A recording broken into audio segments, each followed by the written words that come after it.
Pronto. Então vamos começar a entrevista. Nome completo? Sérgio Ataíde Barbosa. Qual é a sua função na igreja?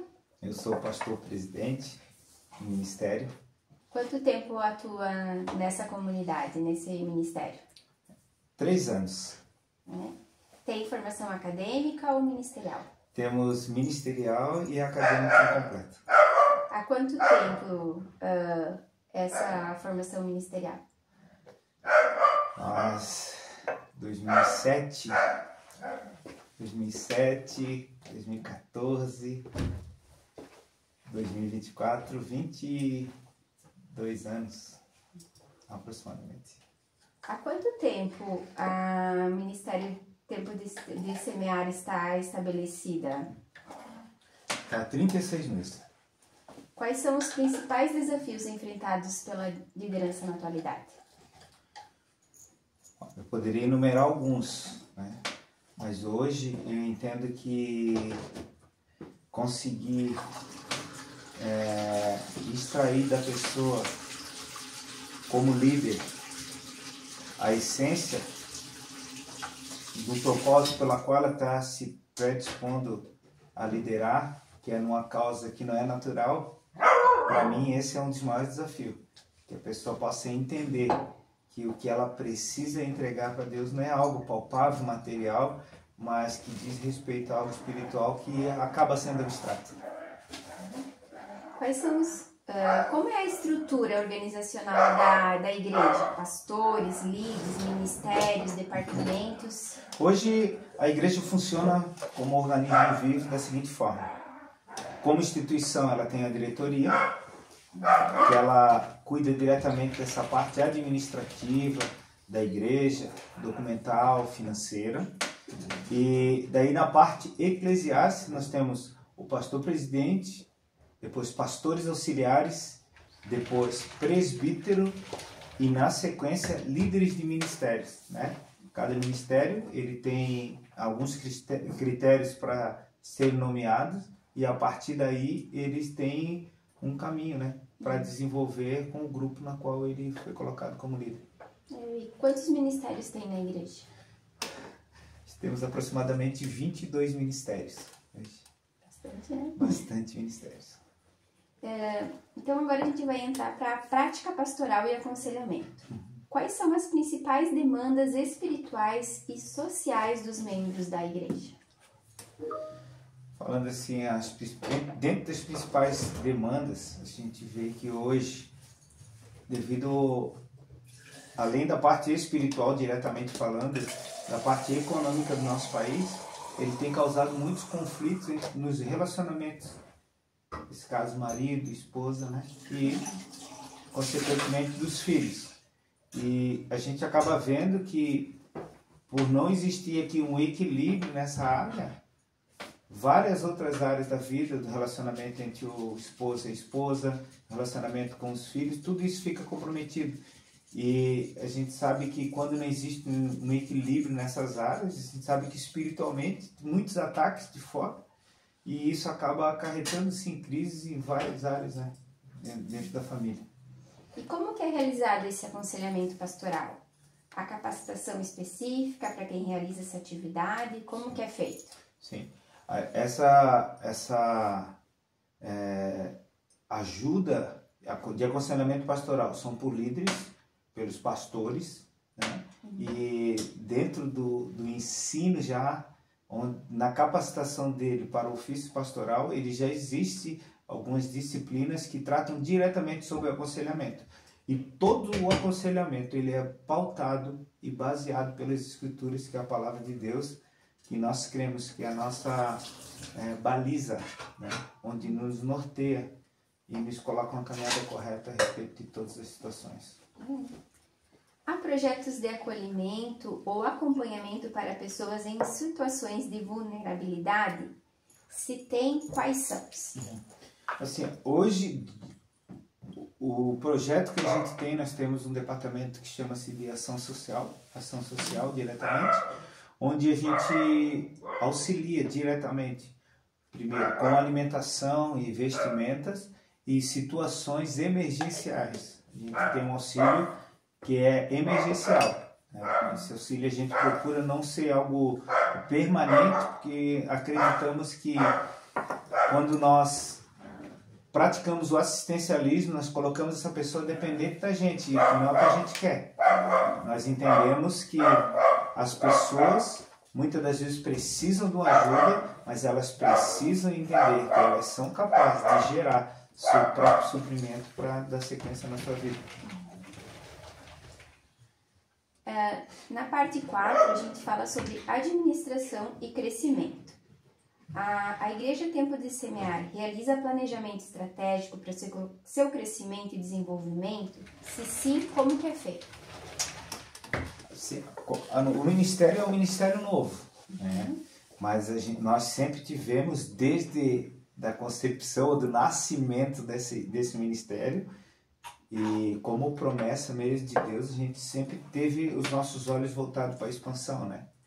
E então, assim, desde esse planejamento estratégico, uma maneira muito básica hoje, a gente tem como princípio cuidar bem do que temos agora, porque entendemos que uma base sólida agora, com as pessoas sendo plantadas e alicerçadas na verdade agora, é que darão uma futura liderança capaz de dar sequência evolucional, né, em todo o sistema e no ministério de uma maneira geral.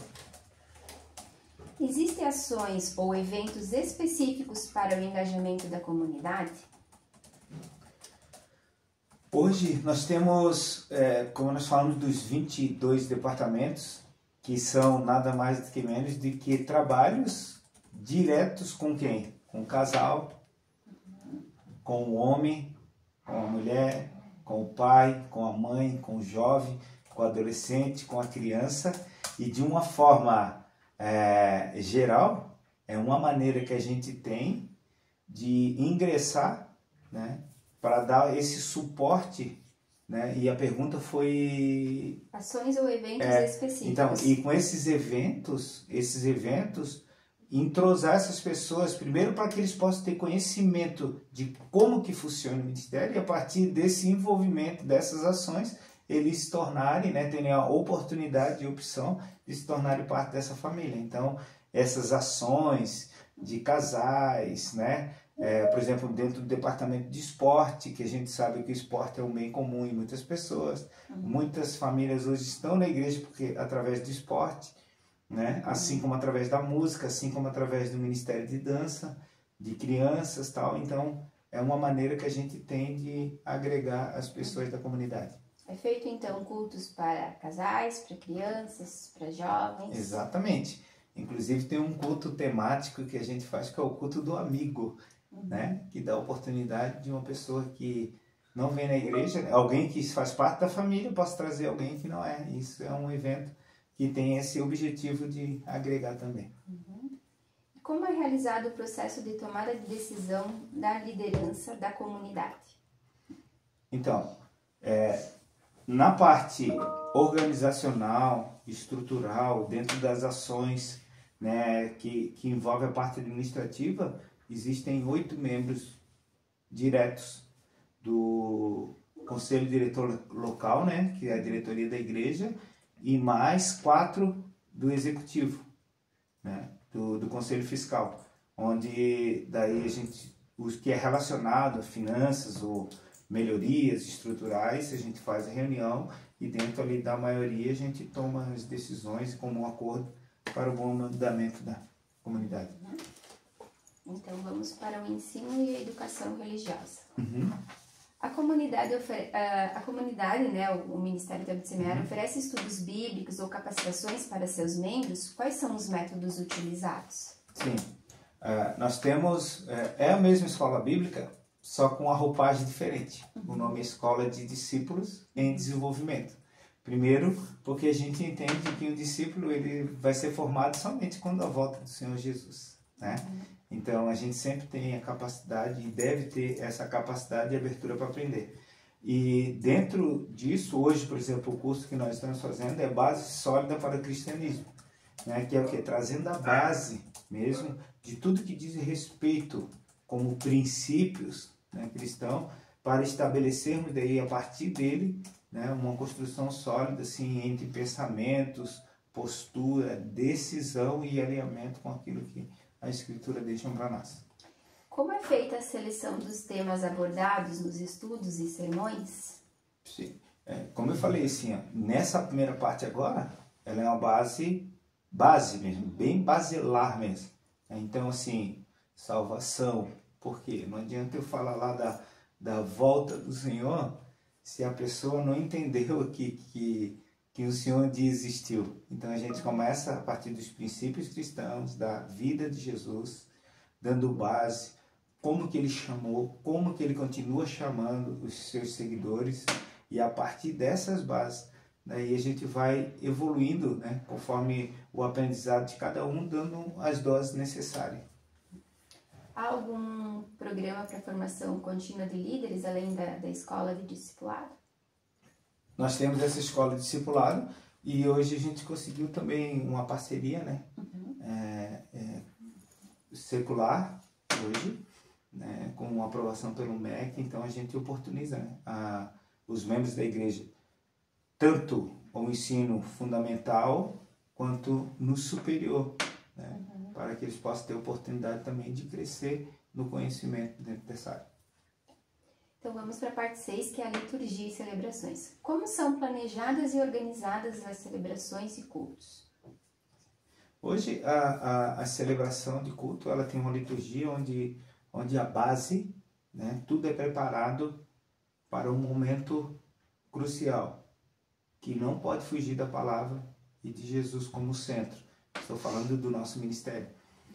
Então, uma preparação com louvores, uma abertura, né, desejando as boas-vindas, depois a parte de louvor, uma parte essencial que faz parte do culto, que é a parte, né, dos visitantes e da nossa fidelidade para com Deus, de acordo com o que a palavra de Deus determina.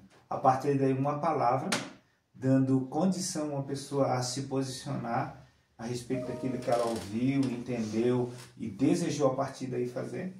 E no final, o encerramento, desejando um retorno, né, futuro daqueles que estavam presentes, que foram de fato ministrados. Há espaço para a participação dos membros na liturgia? Se sim, como isso acontece? Na liturgia, sim, tudo é preparado antecipadamente, né? Salvo algumas exceções, temos sim preparado, sim, porque nós oportunizamos, né, em dias específicos, em situações específicas, dentro de um ministério, um líder ministerial, ele pode sim subir e fazer parte daquele momento junto com a comunidade.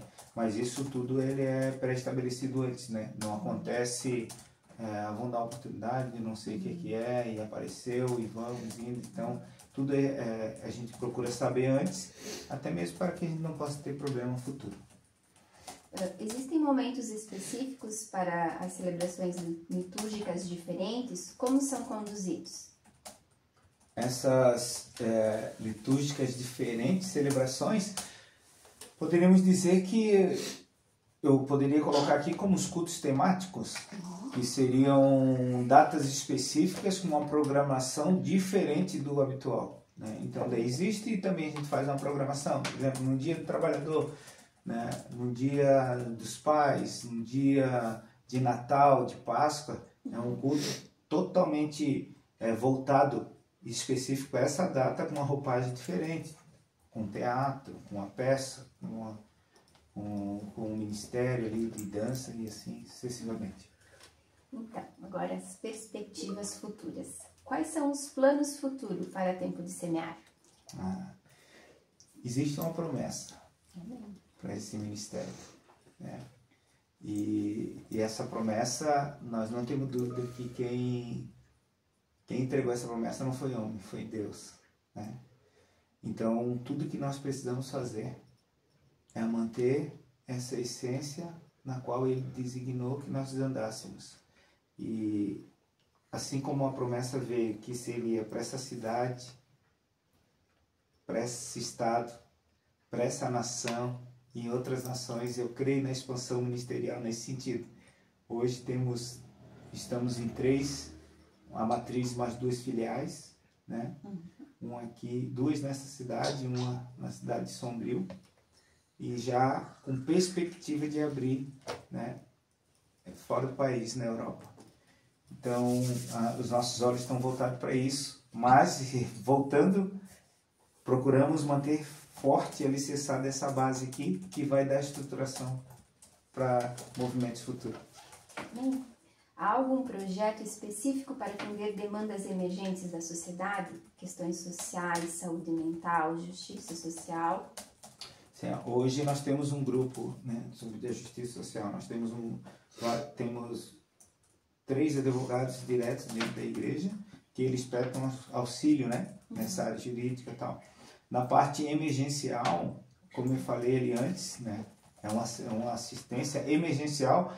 Isso nós trabalhamos com ações dentro da ação social, muitas das vezes um acidente, um medicamento, uma catástrofe, como aconteceu há pouco, de uma casa ter pegado fogo.